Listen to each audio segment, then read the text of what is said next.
नमः शिवाय। सर्वे भवन्तु सुखिनः, सर्वे संतु निरामयाः। नमस्कार मेरे प्रिय दर्शकों, आप सभी का एक बार फिर से स्वागत है आपके अपने आध्यात्मिक चैनल ज्योतिष ज्योति में। मैं आप सबका अपना गुरुजी आज लेकर आया हूँ 9 मार्च का विशेष राशिफल, जो विशेष रूप से उन लोगों के लिए है जिनकी राशि है कर्क राशि। मेरे प्रियजनों, आज मैं जो बताने जा रहा हूँ वह केवल एक साधारण राशिफल नहीं है। ये आपके जीवन की ऊर्जा, आपके ग्रहों की स्थिति और आपकी कुंडली के गहरे संकेतों का एक दिव्य संदेश है। जब हम ग्रहों की चाल को समझते हैं, तब हमें यह भी समझ आता है कि जीवन में जो घटनाएं घटती हैं, वे केवल संयोग नहीं होती, बल्कि ब्रह्मांड की सूक्ष्म शक्तियों का एक संकेत होती हैं। 9 मार्च का दिन कर्क राशि वालों के लिए एक आत्मिक जागरण का दिन बन सकता है। चंद्रमा, जो कि आपकी राशि के स्वामी हैं, आज आपकी कुंडली के भावों पर विशेष प्रभाव डाल रहे हैं। चंद्रमा मन का कारक होता है और जब मन स्थिर होता है तो जीवन की दिशा भी स्पष्ट हो जाती है। मेरे प्रिय मित्रों, आपकी कुंडली का चतुर्थ भाव, जो कि सुख, घर और आंतरिक शांति का प्रतीक है, उस पर आज विशेष ऊर्जा सक्रिय हो सकती है। इसका अर्थ यह है कि आज आपको अपने घर, परिवार और अपने भीतर की आवाज़ पर ध्यान देना होगा। कई बार जीवन की भागदौड़ में हम अपने मन की पुकार को अनसुना कर देते हैं, लेकिन आज का दिन कहता है, थोड़ा ठहरिए, थोड़ा भीतर झांकिए, क्योंकि कई बार भगवान संकेत बहुत धीरे देते हैं। मेरे एक शिष्य की कहानी मैं आपको बताना चाहता हूँ। वह कई वर्षों तक परेशान रहा। व्यापार में रुकावटें, मन में बेचैनी और हर काम अधूरा रह जाता था। एक दिन वो मेरे पास आया और बोला, गुरुजी, ऐसा लगता है जैसे मेरी मेहनत का फल मुझे मिल ही नहीं रहा। मैंने उसकी कुंडली देखी। उसकी कुंडली में चंद्रमा कमज़ोर था और शनि का दृष्टि प्रभाव मन पर भारी पड़ रहा था।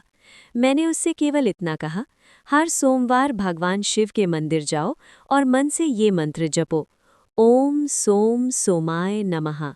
केवल 40 दिनों में उसके जीवन में बदलाव आने लगा, क्योंकि जब मन शुद्ध होता है तब भाग्य का द्वार भी धीरे धीरे खुलने लगता है। मेरे प्रिय कर्क राशि वालों, 9 मार्च का दिन भी आपको यही संदेश दे रहा है। आज यदि आपके मन में किसी प्रकार की बेचैनी हो या आपको लगे कि कुछ चीज़ें आपके नियंत्रण से बाहर जा रही हैं, तो घबराइए नहीं। कभी-कभी ब्रह्मांड हमें रोकता है ताकि हम गलत दिशा में आगे न बढ़ें। आपके लिए आज का सबसे बड़ा उपाय है शिव आराधना। यदि संभव हो तो किसी प्रसिद्ध शिव मंदिर में दर्शन करें। भारत में कई ऐसे शक्तिशाली स्थान हैं जहां केवल उपस्थित होने से भी मन को अद्भुत शांति मिलती है, जैसे काशी विश्वनाथ मंदिर उत्तर प्रदेश, महाकालेश्वर ज्योतिर्लिंग उज्जैन मध्य प्रदेश, रामेश्वरम मंदिर तमिलनाडु। इन स्थानों की ऊर्जा हजारों वर्षों से साधकों की तपस्या से जागृत है। लेकिन ध्यान रखिए, मंदिर जाने से पहले अपने मन में ये संकल्प जरूर लें, मैं अपने जीवन को सकारात्मक बनाऊंगा, मैं किसी के लिए बुरा नहीं सोचूंगा और मैं अपने कर्मों से अपना भाग्य स्वयं बनाऊंगा। क्योंकि ज्योतिष हमें डराने के लिए नहीं, बल्कि जगाने के लिए होता है। मेरे प्रिय मित्रों, आपकी कुंडली का पंचम भाव भी आज सक्रिय संकेत दे रहा है। ये भाव बुद्धि, निर्णय और भविष्य की योजनाओं से जुड़ा होता है। इसलिए आज यदि कोई नया विचार आपके मन में आए तो उसे हल्के में मत लीजिए। कई महान सफलताएं एक छोटे से विचार से शुरू होती हैं। एक साधु की कहानी है। वह एक नदी के किनारे बैठकर ध्यान करता था। एक दिन एक छोटा बच्चा उसके पास आया और बोला, मुझे डर लगता है कि मैं जीवन में कुछ बड़ा नहीं कर पाऊंगा। साधु मुस्कुराया और उसने नदी की ओर इशारा किया। उसने कहा, ये नदी कभी समुद्र बनने की कोशिश नहीं करती, लेकिन निरंतर बहते बहते वह अंततः समुद्र से मिल ही जाती है। इसी तरह यदि आप निरंतर प्रयास करते रहेंगे तो आपका भाग्य भी आपके सामने झुक जाएगा।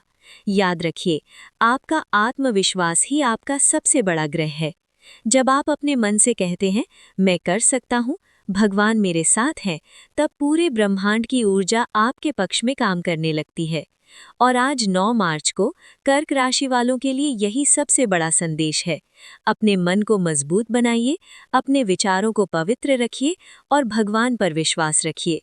क्योंकि जब मन, कर्म और विश्वास एक साथ चलते हैं, तब जीवन में चमत्कार होना शुरू हो जाते हैं।